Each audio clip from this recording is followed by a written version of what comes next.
The woman had been wearing a pair of gloves since childhood. It wasn't because she had mysophobia. It was because she possessed a special ability. Anything she touched, she could perceive its past. This ability often caused trouble for Theo when she was a child. When her father rummaged through some boxes and found one, she lightly touched it and sensed there was something valuable inside. When her father opened it, he indeed found a bottle of wine. One day, while some children were playing, Luke discovered a trumpet in the dining room. Following the traces, Theo led Luke to a bedroom upstairs. It turned out that the trumpet was actually a speaking tube. When Theo casually leaned against the bed, she suddenly sensed that a gravely ill person had once lain there. That speaking tube had been the patient's only means of communication. Moreover, Theo could also perceive other people's emotions through touch. One day, Luke was playing around in the kitchen and messed with the dumbwaiter. The housemaid found out and scolded them, warning them not to cause trouble in the kitchen. She then prepared to take the two children out. However, the moment she touched Theo, Theo sensed that the housemaid wasn't actually angry. She was afraid. After that incident, strange things began happening in the house. One day, while watching TV in her room, Theo suddenly saw the doorknob twist. When she crouched down to look under the door, she saw no one. A few days later, Luke, driven by curiosity, decided to take the dumbwaiter to the second floor. But when Theo pressed the button, the elevator started descending instead. When it reached the bottom, Luke discovered an underground cellar that shouldn't have existed. The place was covered in dust, showing it had been abandoned for a long time. As Luke shone his flashlight around, he suddenly saw a pair of arms in the corner.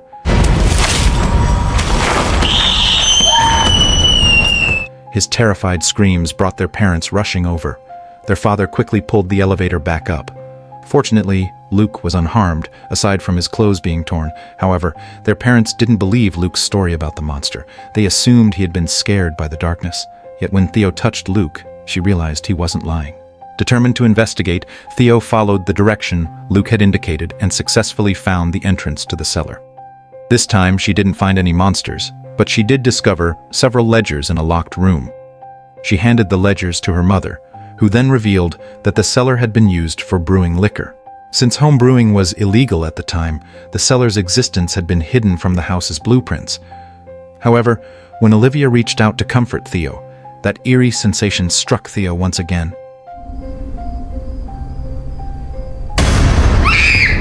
Honey? Her reaction made Olivia realize that her daughter had inherited her abilities. The next day, Olivia gave Theo a pair of gloves and repeatedly warned her not to let others know about her gift. From that day on, Theo always wore gloves. And with her unique ability, Theo eventually became a psychologist. One day, she received a case to counsel a withdrawn little girl named Kelsey. Through their conversation, Theo learned that Kelsey believed a smiling man lived in her basement. That night, Theo was asleep when she suddenly felt someone tugging at her blanket. She woke up to see the smiling man standing right in front of her. Terrified, she couldn't go back to sleep and instead went outside for a drink. There, she ran into her sister Shirley, who had come looking for her. It was then that she learned about the death of their younger sister, Nell. The news was a devastating blow to Theo. When Nell's body was brought back, Theo couldn't bear to face it and used a house call as an excuse to leave. She went to Kelsey's house and, with her parents' permission, began investigating the basement. She touched nearly everything but couldn't find any clues, until she touched the sofa. A surge of unbearable pain flooded her mind. Feeling Kelsey's suffering firsthand, Theo finally understood. Theo finally realized that the face-like pattern on the ceiling was the smiling man that Kelsey had been talking about. Realizing the truth, Theo got into her car and called the police. Soon the authorities arrived and took Kelsey's stepfather away. It turned out that the monstrous man had been abusing Kelsey for a long time. To escape the pain and despair, Kelsey had imagined the ceiling pattern as the smiling man. However, after saving Kelsey, Theo didn't feel relieved. Instead, she felt even more guilty for not being able to save her younger sister. Determined to uncover the truth about Nell's death, Theo gathered her courage and returned to the morgue. Standing before Nell's body, she removed her gloves and gently touched Nell's forehead. The next moment, as if seeing something horrifying, she broke down in tears. After that, overwhelmed by grief, Theo sat outside drinking alone. Just then, her brother-in-law Kevin happened to pass by and tried to comfort her, but Theo directly confronted him. She told Kevin that Shirley had already discovered his secret bank account. She advised him to come up with a cheating excuse quickly to cover it up. Not long ago, Shirley had found a private bank statement in her husband's bag that she had never seen before. She suspected that her husband was cheating on her, but without direct evidence, she only confided in Theo. Clearly, Theo's words now confirmed that she had known about the bank account all along, and most likely the secret behind it was even harder to accept than an affair. Late at night, Luke was playing hide-and-seek in the old mansion. He hid under the bed, holding his breath. Just then, the door slowly opened and a pair of feet floated into the room. After scanning the room, the figure picked up a top hat. But just as the ghost was about to leave, Luke made a noise. The feet immediately turned back. From that night on, Luke was traumatized. But no one in the family believed what he had seen. This left Luke feeling hopeless. As time passed, he became withdrawn and even turned to illicit substances to numb his fear. His siblings couldn't stand watching him spiral downward, so they sent him to a recovery center. At first, Luke was rebellious, but later he met a girl named Joey. With each other's support, they successfully completed the 90-day recovery program. That night, Luke suddenly woke from his sleep. He saw his little sister standing by the window. She looked at him and told him to leave. But he didn't take it seriously. The next morning, Luke learned from the staff that Joey had escaped from the recovery center. She had left a note on the table, telling him not to look for her. But Luke ignored her warning and decided to help Joey come back. After leaving, he remembered his dream from the night before, so he called his little sister, but no one ever picked up. Just as Luke was feeling lost, an abnormally tall man appeared in his field of vision. Fear instantly dragged him back into his memories. As a child, Luke often saw monsters, but no one in his family ever believed him. With no other choice, he confided in his best friend Abigail. But the girl in the blue dress he spoke of, his family had never seen her either. One day, while clearing out old things, their mother gave Luke a top hat and gave his sister a box of buttons. With their gifts in hand, they went to play in the mansion. Nell took the buttons to the second floor and told Luke to stay by the speaking tube. She planned to drop 3 buttons down the tube, but when they reached the first floor, only 2 buttons had made it down. Thinking the 3rd button got stuck, they waited. Moments later, the 3rd button finally rolled out. At the same time, a hoarse voice came through the tube, calling the housemaid's name. They thought someone was upstairs. Luke immediately ran up to check, but when he got there, the room was empty. Just as he leaned toward the speaking tube to report back to Nell, the eerie voice returned, and in the reflection of the tube, a ghostly face appeared. Luke was so terrified that he bolted from the room. But the strange events didn't stop there. Late one night, Luke was awakened by the sound of barking dogs. Curious, he quietly got up and opened the door. In the hallway, he saw an abnormally tall man. The man carried a cane and was checking each room one by one. Terrified, Luke crawled under his bed. Soon, the man walked into Luke's room. It was then that Luke realized the man's feet were floating above the ground. After searching the room, the ghost picked up Luke's top hat. It was clear that the ghost had once owned it. Just as the spirit was about to leave, Luke accidentally made a sound. The tall man immediately turned back. From that night on, Luke was traumatized. Now, seeing the same tall figure again, Luke panicked. He didn't dare to stay and quickly continued searching for Joey. By the time he finally found her, night had already fallen. He spotted Joey in a plaza. Hurriedly, he called the rehab center, hoping they could take them back. But social worker Paige rejected his request. She explained that anyone who left without permission was considered a lost cause. They had already given up on Joey. With no other choice, Luke went to his older brother Stephen for help. When they arrived at Stephen's house, they learned that he and his wife had separated a month ago. This surprised Luke. He had no choice but to ask his sister-in-law for Stephen's address. When he got there, Stephen wasn't home. Now, penniless, Luke had to find a place for Joey to stay. So he grabbed some random items from the house to sell for money. Just as he stepped outside, he bumped into Stephen. Stephen assumed Luke was up to his old tricks. He handed Luke $200 and told him to return the notebook. Not knowing how to explain, Luke took the money and left. Outside, he excitedly told Joey that they had enough money to avoid sleeping on the streets. Joey was overjoyed and hugged Luke before kissing him. Then she said she needed to use the restroom, but she never came back. By the time Luke realized what had happened, the money in his pocket was gone. With no money, Luke had no choice but to sleep on the streets. But the entire night, the ghost with the hat kept appearing, and it was getting closer and closer. Unable to bear the fear any longer, Luke called the rehab center again. At the same time, Stephen had just arrived at the center. After learning about his brother's situation, he decided to pick him up. Just as Luke was pacing back and forth on the roadside, the ghost with the hat appeared again, getting closer and closer.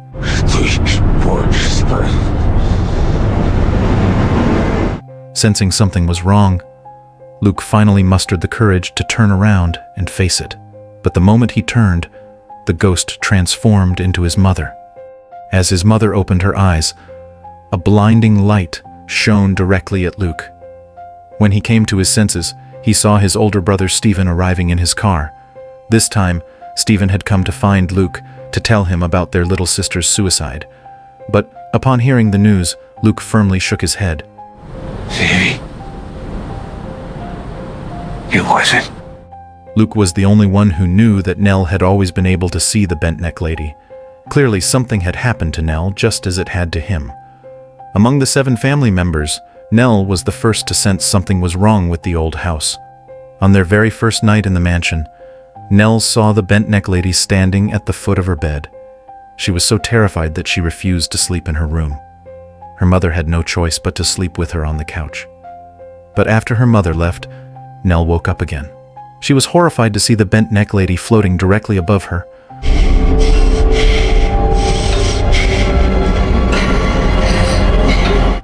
As she grew older, Nell developed severe psychological issues and could only fall asleep with the help of medication. Through Stephen's recommendation, Nell began seeing a therapist. Over time, she and her doctor, Arthur, fell in love. With her family's blessings, they soon got married. Under Arthur's care, Nell's condition gradually improved, but a few months later, one night, her illness returned. Noticing his wife's heavy breathing, Arthur immediately got up to comfort her and reached for the light. But the moment he stood up, he suddenly froze in place. His neck twisted unnaturally, and he collapsed to the floor. The bent-neck lady appeared once again. Nell, completely paralyzed by fear, could only watch helplessly as her husband died before her eyes. Her husband's death completely shattered Nell. Although doctors diagnosed Arthur's death as a result of a vascular tumor, Nell refused to believe it. Seeing her condition worsen, Dr. Montague advised her that the only way to truly heal was to return to the mansion and confront her fears. His words triggered a memory from childhood. Once, while playing in the mansion, Nell had found a piece of wallpaper mysteriously torn. On it, her name was written. Her mother assumed she had done it and scolded her harshly, but Nell knew she hadn't.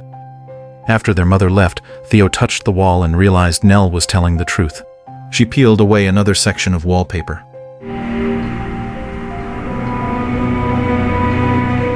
This made Nell suspect that everything had been predestined, that something had always been guiding her back to the past. She wanted to tell her siblings about it, but no one cared. Luke had shown up, but he only cared about himself. This filled Nell with deep sorrow. Just then she saw the bent-neck lady again. The hallucination was so vivid and intense that Nell became terrified. She started to believe that her medications were messing with her mind. So when she got home, she flushed all of her pills down the toilet. Later, she went to see Theo, but Theo was just as indifferent. Instead, she scolded Nell for buying contraband for Luke. Her family's distrust completely broke her. In the end, she followed her therapist's advice and drove to the motel where their father had taken them the night they fled the mansion. That night, she had another vision. But this time, she saw Luke. Fearing something had happened to him, Nell immediately called her siblings. But they were too busy with work to answer. At this point, the timeline caught up with the first episode. Unable to reach anyone, Nell left her room to buy some water. But just as she was about to return, the hallway lights started flickering. The next second,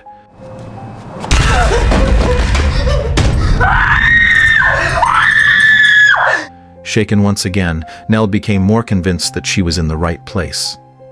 She immediately drove back to the mansion. Before entering, she made one last call to her father. After explaining everything to him, she stepped inside. Strangely, the house was fully lit. As soon as she entered the grand hall, she saw her younger self and her siblings. Everyone was there, welcoming her home. Her mother even wrote, "Welcome home" on the wall, deeply immersed in the illusion. Nell allowed her mother to guide her to change into a gown. When she returned to the hall, her family had transformed again, and among them was her husband, Arthur.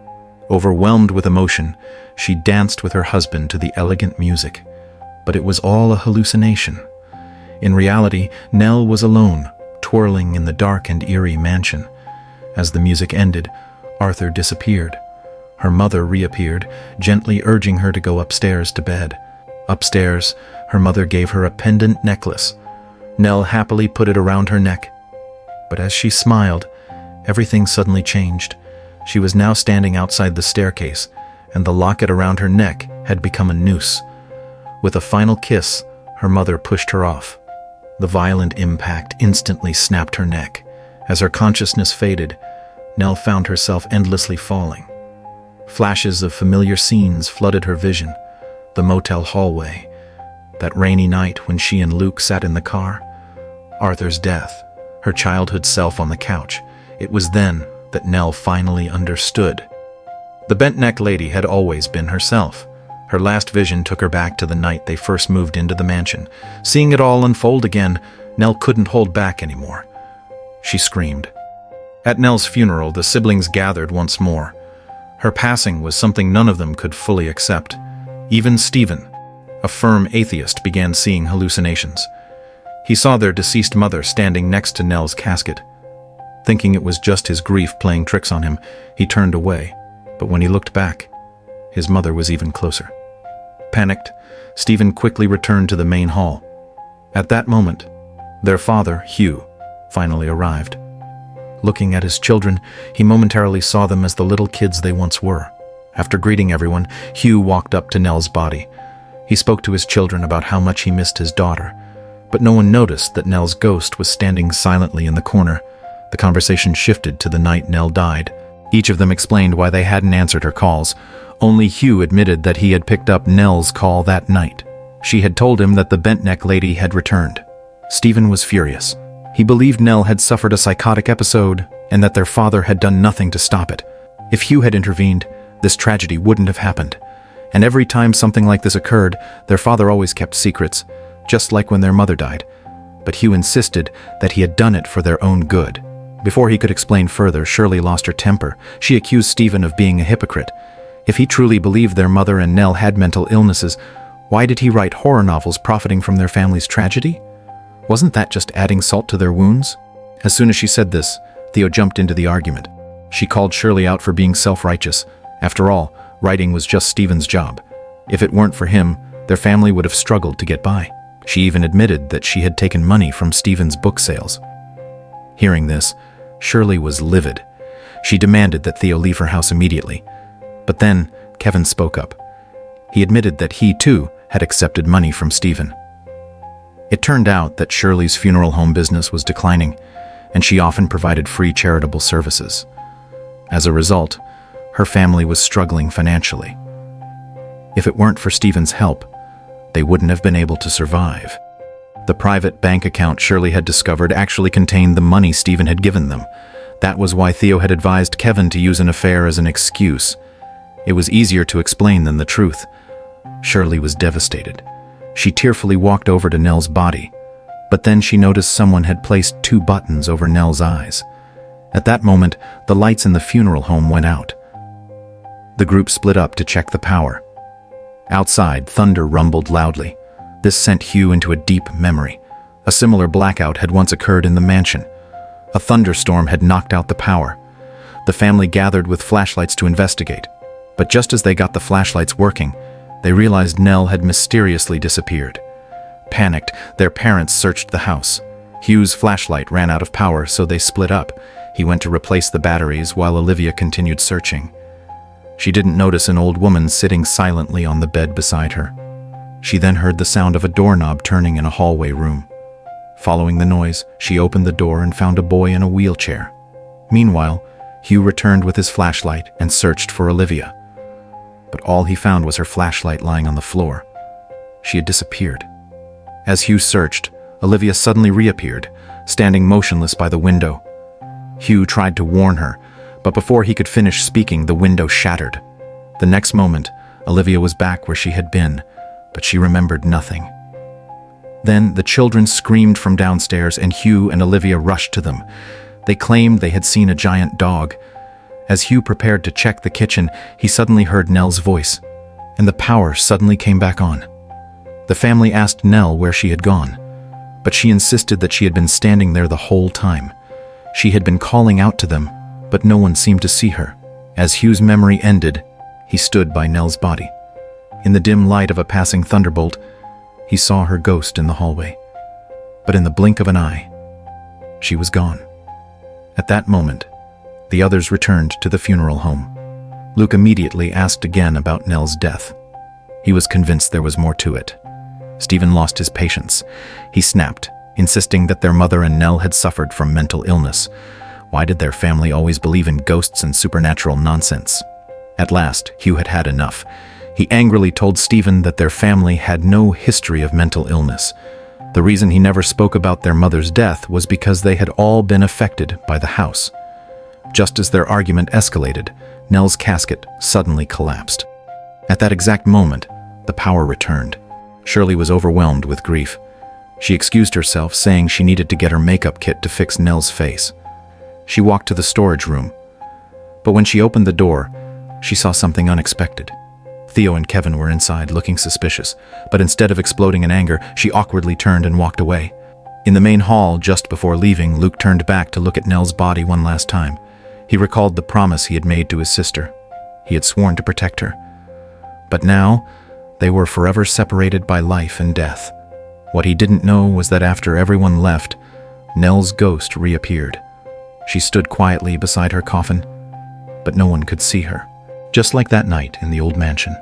After a violent storm, the century-old house suffered severe water damage. The walls had softened considerably. Hugh suspected that a burst pipe inside the walls had caused the damage. Tracing the damp areas down to the basement, he discovered that the walls there were in the worst condition. He broke a small hole in the wall and found another layer of brick behind it. Through his camera, he saw that the hidden wall was covered in mold. This puzzled Hugh. Such mold could only grow in places with decaying flesh. Why was it inside their house? Determined to uncover the truth, Hugh hired workers to break open the exterior wall.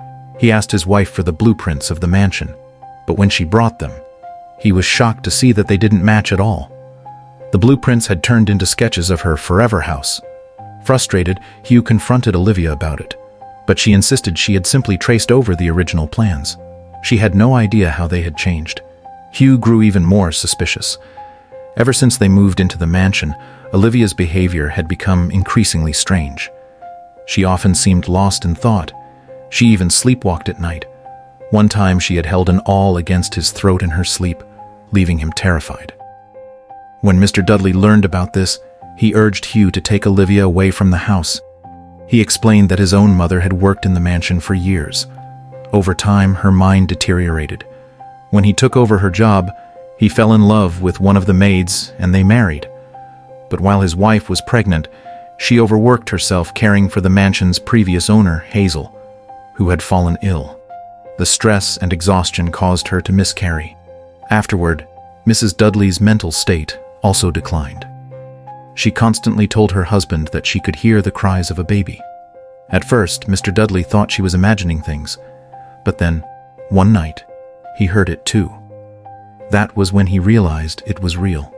Since then, they had never spent a night in the mansion again. After listening to Mr. Dudley's story, Hugh decided to send Olivia to her cousin's house for a few days.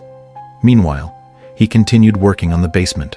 He broke through the mold-covered wall.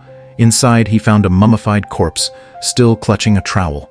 The police arrived soon after. After an investigation, they confirmed that the corpse belonged to William Hill, the mansion's previous owner. He had vanished years ago. No one had seen him since. Unexpectedly, he had bricked himself inside the wall. Scratch marks covered the inside of the bricks. If he had wanted to escape, why had he sealed himself inside in the first place? Clearly, the mansion still held many secrets. Back in the present, Nell's funeral proceeded as planned. Friends and family arrived to pay their respects. As Luke knelt by her grave, he sprinkled dirt into the coffin. When he looked up, he saw Nell staring directly at him. Before he could tell whether it was real or a hallucination, a hand suddenly reached out from the grave and grabbed him. It was his mother. Luke struggled desperately. Stephen noticed something was wrong and rushed over, pulling him away.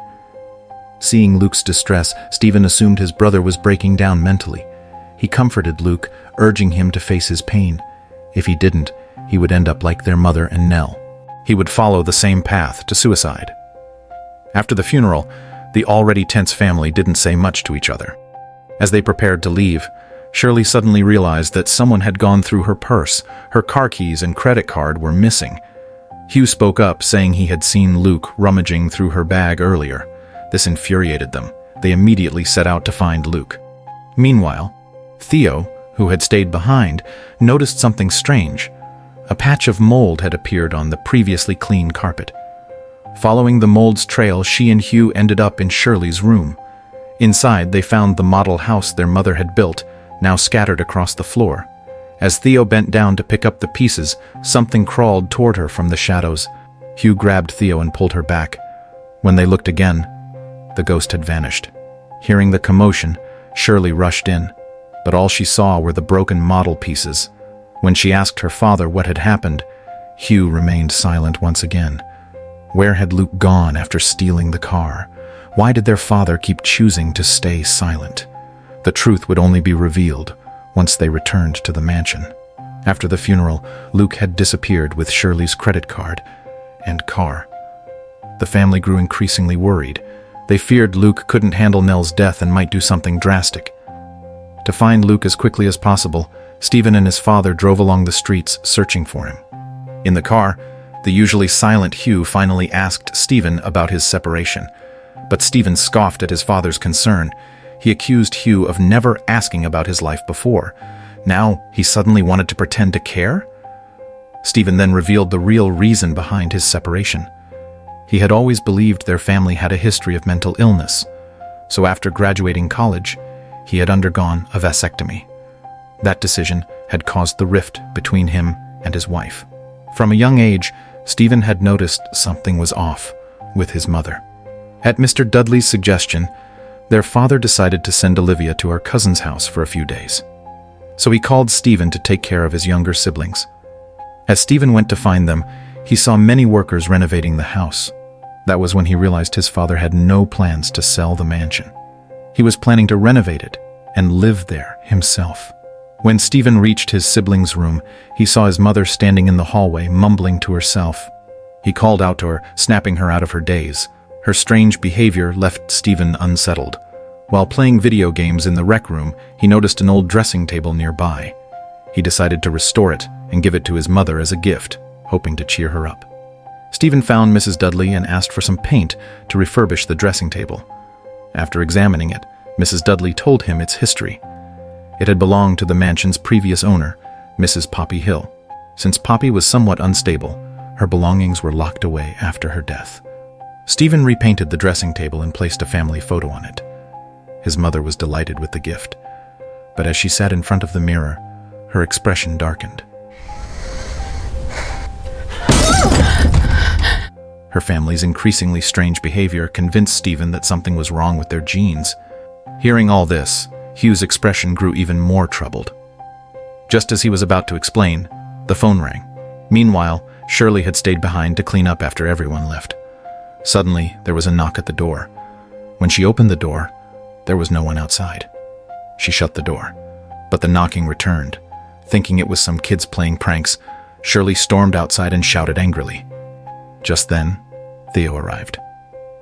She had come to explain what had happened in the storage room. She insisted that it was too dark and she hadn't seen who was with her, but Shirley refused to believe her. The sisters started arguing again. As Shirley grabbed Theo and tried to throw her out, the knocking returned. This time the sound was even more chilling. Both women froze in fear. Just then the phone rang, breaking the silence. The call was from the bank. Shirley's credit card had just been used at a gas station. That gas station was on the way to Hill House. Shirley immediately called Stephen.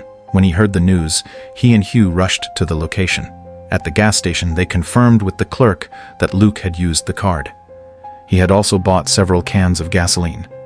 Hugh urged Stephen to drive straight to Hill House. He also warned Shirley and Theo not to leave the house. On the way, Hugh finally revealed the mansion's secret. He told Stephen that the house was dangerous. It trapped the people who lived there. Anyone who died in the house would have their soul bound to it forever. He had read Stephen's book. It described workers constantly repairing the house. It even mentioned someone fixing a broken clock. But in reality, Hugh had never hired that many workers, and that clock had never moved. Not only that, but the entertainment room and the cabin in the woods that Stephen wrote about, those places never existed. They had only lived there for 2 months. There was no time to build such things. Stephen was stunned. He had seen those things with his own eyes as a child, but Hugh told him to see for himself when they reached the house. Hugh had kept the truth from them all these years to protect them, but it seemed the house hadn't let them go. As Hugh and Stephen headed to the estate, the two sisters ignored their father's warning and also drove toward Hill House. On the way, another argument broke out between them.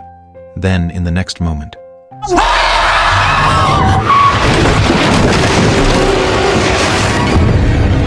a sudden fright made Theo leap out of the car. She collapsed by the roadside, sobbing uncontrollably. She finally confessed the truth. When she touched Nell's body, she had hoped to see what had happened. But ever since that moment, she had lost her ability. She felt suffocated. That was why she drank so much during the wake. Then the power outage happened. Fear consumed her. That was why she instinctively leaned on Kevin when he appeared. After hearing Theo's confession, Shirley finally believed her, and the two sisters reconciled. Meanwhile, Luke had already arrived at Hill House. As soon as he stepped onto the property, the mansion's lights glowed red. Inside, he entered the grand hall. He poured gasoline onto the floor and set it ablaze. But the blue flames flickered and vanished instantly.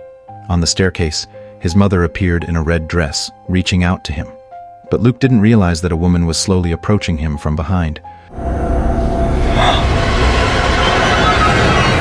When the family first moved into the mansion, they had no idea how eerie the house truly was. It wasn't until Olivia started having mental issues that they began to notice something was wrong. She often suffered from migraines. One day, while drinking tea in the study, Olivia's headache struck again. She went to the kitchen to take her medication. There, she saw the children arguing. After calming them down, she told them she was going back to the study to rest. Her words confused the children. Curious, Luke asked Shirley where their mother's study was, because in their memories, the mansion had no study at all. When Olivia returned and opened the study door, she was met with an unfamiliar scene. She was suddenly in Shirley's funeral home, and lying on the metal table was Nell's lifeless body. Olivia stared at the corpse in disbelief. As she stepped backward, she suddenly tripped over something. Looking down, she saw Luke, lying on the floor. As Olivia stood there bewildered, Nell's body slowly sat up behind her. Nell tried to speak, but she couldn't open her mouth. It wasn't until she forced it open with a pair of scissors that... Mommy! Terrified, Olivia collapsed to the floor, and in an instant, the funeral home scene shifted back to the study. The strange vision left Olivia deeply unsettled. That night, as she lay in bed, she told her husband what had happened. She also admitted that her headaches had been getting worse. Hugh wasn't too concerned. He thought she was just exhausted and would feel better after some rest. Later that night, Olivia woke up and saw a shadow moving outside the bedroom door. She quickly got up to check, but when she stepped into the hallway, there was nothing there. Then, turning around, she saw a strange woman standing by Hugh's bed. It was Mrs. Poppy Hill, the wife of William Hill and the woman Mrs. Dudley had described as mentally ill. She led her back into the study. There, she began to deceive Olivia, telling her that everything she had seen was just a nightmare. Whether it was her daughter's death or her migraines, it was all just a nightmare. And if she wasn't careful, the nightmare would take her children too. As Poppy spoke, the scene changed again. When Olivia turned around, she was now standing in her children's room. Looking at her sleeping children, Olivia finally believed Poppy's words. Poppy continued, saying that the ghosts Luke and Nell had seen, the bent-neck lady and the man with the hat, were proof that the children were trapped in their nightmares. Olivia, desperate to free them from their suffering, asked Poppy what she could do. Poppy told her that the only way to wake them from the dream was to help them escape it. And to escape the dream, one must end their life. As Olivia struggled with this horrifying thought, the vision suddenly shifted again. She now found herself holding an awl against Hugh's throat. Realizing how dangerous Olivia had become, Hugh insisted that she take a break and go away for a while. Still tense and restless, Olivia agreed. That night, as Olivia was putting Nell to bed, Nell asked her a question. She wanted to know if her mother would save her if she kept seeing the bent neck lady. Looking at her daughter's innocent face, Olivia made a firm decision. She told Nell she would always protect her. But before she could say more, a voice interrupted her. Turning around, she saw Stephen. At that moment, the surroundings suddenly turned into daylight, and Nell was no longer on the bed. Sensing his mother's distress, Stephen gave her the dressing table as a gift. At first, Olivia was delighted, but when she looked into the mirror, she saw Nell and Luke's dead bodies reflected back at her. Horrified, she smashed the mirror. Her mental state continued to deteriorate. Completely ensnared by Poppy's manipulation, Olivia finally lost herself. One night, she woke the children and led them upstairs for a tea party. But when she opened the door, she saw a little girl sleeping in Luke's bed. It was Abigail, the girl Luke had seen outside the mansion, but Olivia didn't stop. Convinced that she needed to wake them all from the nightmare, she had already laced the tea with poison. The children didn't suspect a thing. Abigail drank her tea without hesitation. Moments later, she began convulsing and foaming at the mouth. Just as the other children were about to drink the tea, Hugh rushed into the room. Realizing what was happening, he pushed Olivia aside and took the children to the car. When Olivia woke up, she began searching for her children.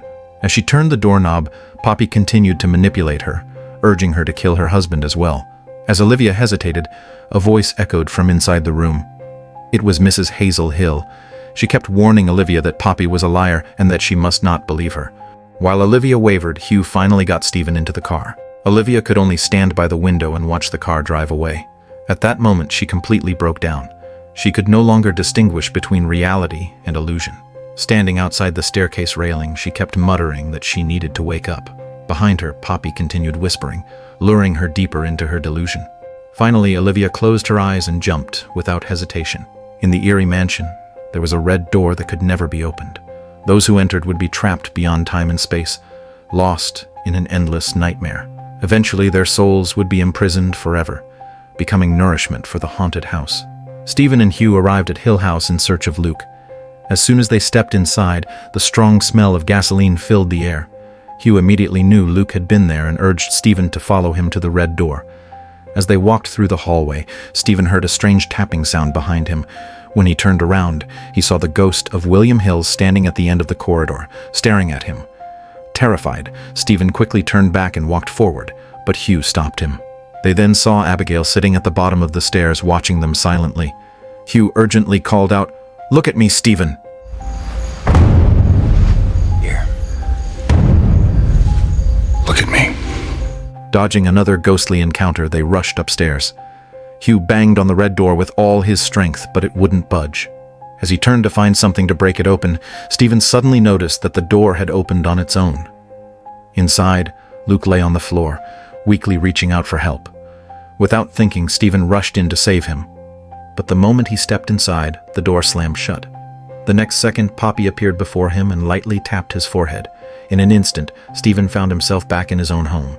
His wife was pregnant, and everything seemed normal, as if none of it had ever happened. His life was back on track, and he even planned to write about that night as a sequel to his novel.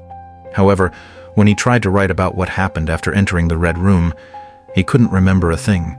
As he struggled to recall, his wife's body began to change. Her pregnant belly started to develop dark spots. Will you lose your mind? Just then, Nell appeared. She touched Stephen's forehead, and he suddenly woke up from the illusion. He was still in the Red Room. Shirley and Theo were lying nearby, unconscious. Luke lay a short distance away, foaming at the mouth, barely alive. Outside, after Stephen was trapped in the Red Room, Hugh also suffered a backlash. Mold covered his body, and he collapsed, unconscious. Moments later, Shirley and Theo finally arrived. From the fact that Hugh found them inside the Red Room, it was clear they had also fallen into danger. As soon as they entered the mansion, they heard their father calling out. Theo rushed upstairs and found him already passed out, but Shirley was nowhere to be seen. As Theo turned to find her, Poppy suddenly appeared and attacked her. Meanwhile, downstairs, Shirley had been pulled into an illusion. She relived her worst memory. In the past, she had made a terrible mistake. She had betrayed Kevin at a conference. This had become a nightmare that haunted her endlessly, but she knew she had to face it sooner or later. Then, the vision changed.